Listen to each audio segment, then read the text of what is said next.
Hello and welcome to the transcription explanation of this rather complicated Gallifreyan design. It was done using two different fan-made scripts. This first one, this primary one, was done by Brittney Goodman, and this is the main key to that. It's a phonetic script, so this is the full phonetic alphabet, and she has also done an American English one, which is here. So this is the main one I'll be looking at. It's the same characters except with more explanation. So instead of like the phonetic character, like with the J being the Y sound, it actually shows you the Y for the Y sound. Anyway, but these two actually mean the same thing. This is just the typical American sounding sounds, and this is the proper actual phonetic character cheat sheet. Anyway, we'll be looking at this one. So, the way it's set up is it reads left to right most of the time between these start and end circles. But since it has a start and end circle, you can still figure out how you're supposed to read it by finding the start circle and connecting the dots to the end circle any which way. Which is why this also works to be read upside down. So yeah, this is my typical format. Let me slide this a little bit so you can see the whole thing. There we go. Anyway, so again, reading this script. Each circle, other than the start and end circle, is a word. So this is a word 1, word 2, word 3, word 4, word 5, word 6, word 7, word 8. Yeah. So, each word is a combination of what I like to call consonant chunks. So let's go ahead and look up here on this guide. And each consonant chunk has an outer circle and an inner circle and a spot in the middle to put modifiers. So these are the modifiers. They're pretty self-explanatory. You have a bent thing, single thing, a straight thing through the center of the circle, 2 dots, an open dot, closed dot, single open, closed, and then these weird things. And these things are the line weights of the outer and inner circle. Now, if it's the same consonant, then it'll be the same, like, line weight for both of them. So if it's one consonant, it'll be like the same between the two of them. But if it's two consonants in the same consonant chunk, the outer and inner circle will be different weights. So the outer circle will be one weight, and the inner circle will be another weight, and you read outer to inner. That doesn't happen at all in this. Every consonant chunk is just one consonant. It was just kind of random that it happened to be like that. And then we have vowels. These are all the vowel sounds. And vowels are modifying the typical format of the outer and inner circle, where this consonant stem kind of interrupts the center circle. This one is between the outer and inner. This one is overlapping on top of the inner. This one's inside the inner, and this one's behind the inner.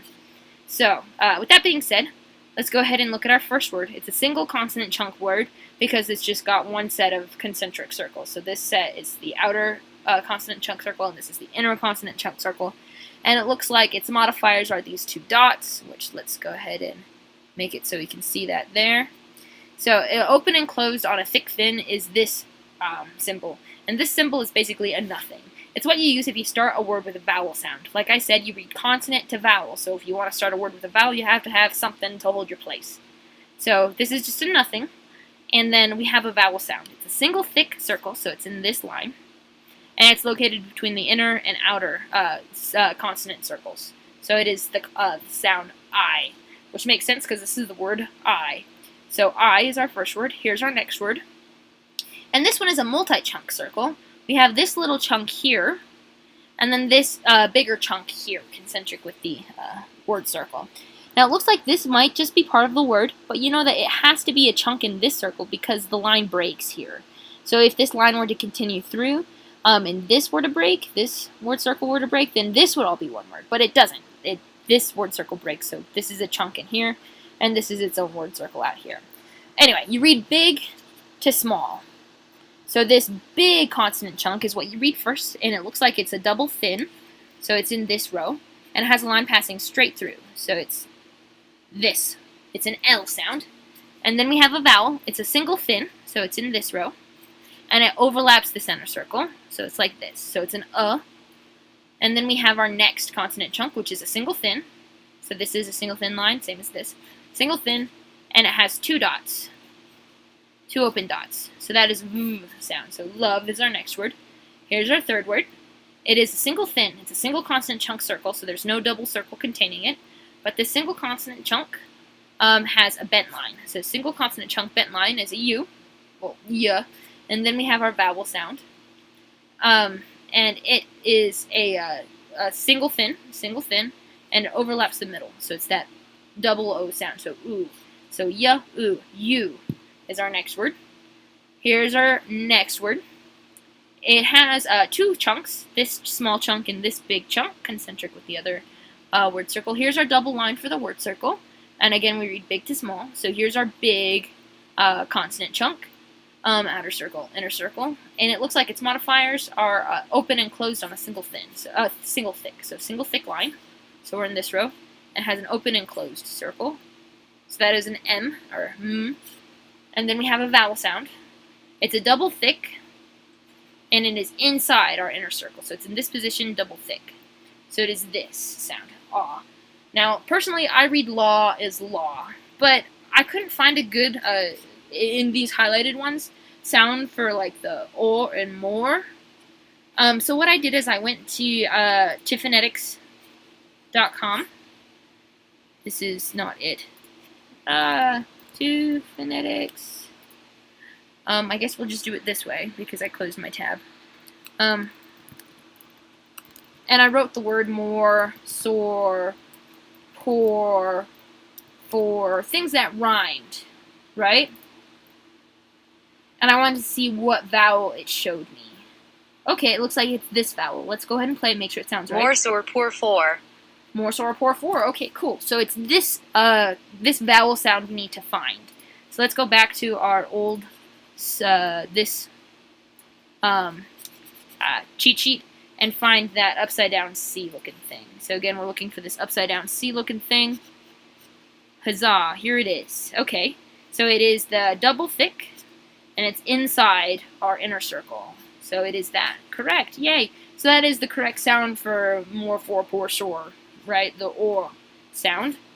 And then we have our last, well, that's this big consonant chunk here. So this thick consonant chunk. And we have another thick consonant chunk. It's a thick with a line going through the middle. It's a thick line through the middle. That's the So m, o, more. And then we have our next word, which has had some pretty heavy edits because I had the wrong sound.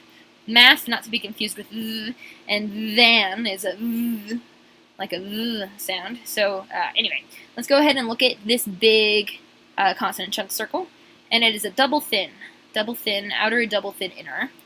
So we're in this row, and it has a line branching off with a bonus chunk. So line branching off, bonus chunk. So that is the th.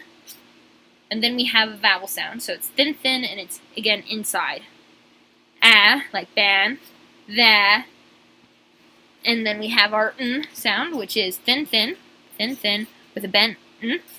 So then, and here's another U. Except this U had this chunk taken off. This U doesn't. But it's just a single thin with a bend, y. And then that oo, single thin overlapping, U. And then we have our next word, thin outer. Except this one interrupts here, so we know that this has to be a part of this word, and this is where this word ends. So this is the ring around this word. I apologize for my phone going off. Anyway. We have a big, thick, thin word circle, consonant chunk, and then we have a little thin consonant chunk. And it looks like it ends with the same n sound, like here's the n, so we know this is an n, but we gotta figure out our first two sounds. So we have a thick, thin, so we're in this row, and it's a thick, thin single line. If this were this stem, it would have another thing shooting off this way that you would see. But it does not. It only has one. So it is this modifier. So it's a k. And then we have another a, like then. It's can. So that's the a, like ban, not ha. A, ban. A, n. So there's our bend, thin.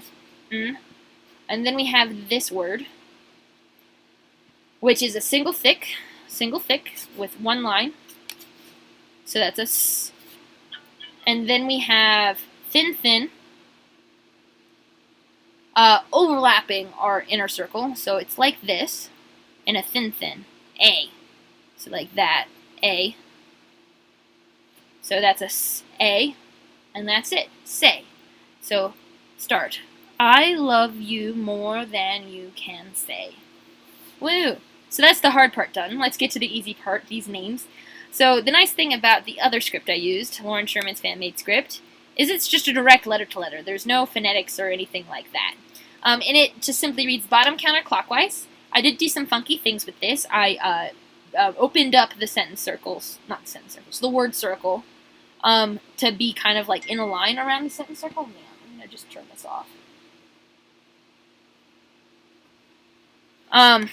And it reads bottom counterclockwise. So here's the bottommost word, and here's the bottommost letter on it. And it is this omega stem. So we have 4 stems, an omega or a deep divot, a circle inside our word circle, and then a circle that's less than 50% completed, or a shallow divot, and then a circle on the line of the word circle. So we have this stem with 1, 2, 3 dots by it. So that is a D. Then we have an A. Vowels are these smaller circles. Small circle, small circle, small circle, small circle, which are these smaller circles, right? These small ones are the vowels.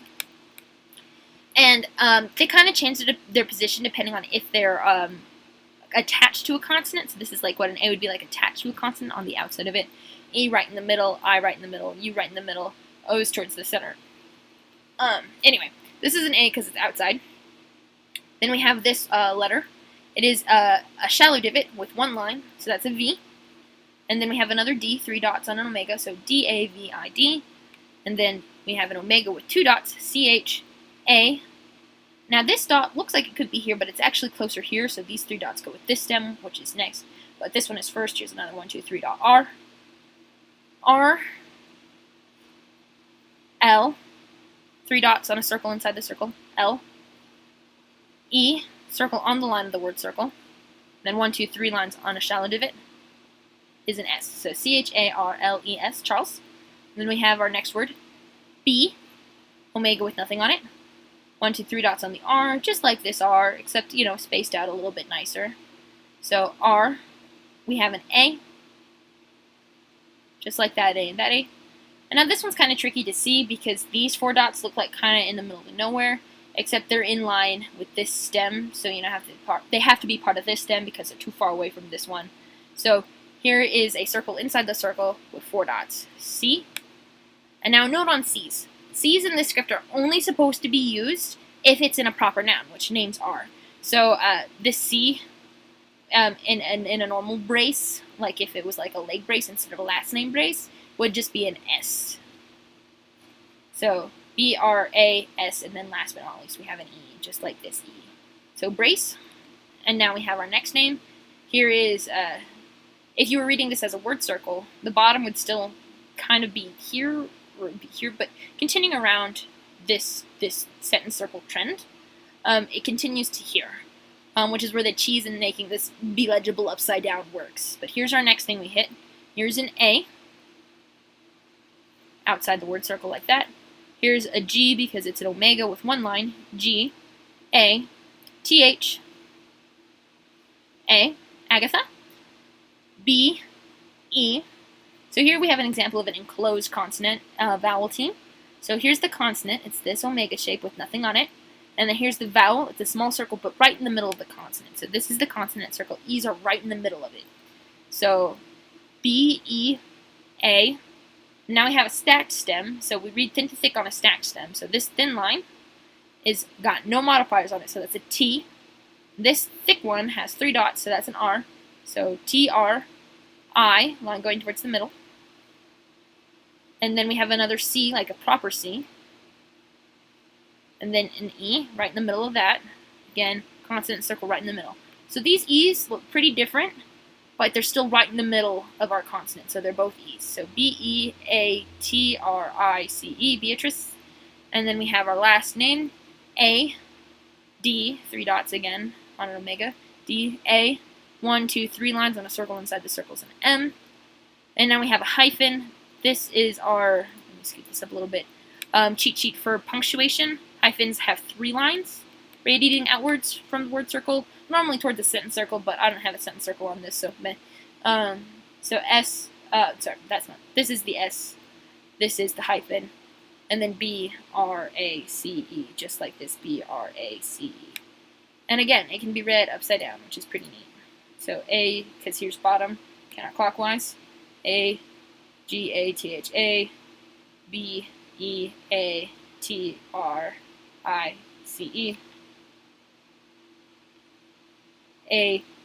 A-D-A-M-S hyphen B-R-A-C-E.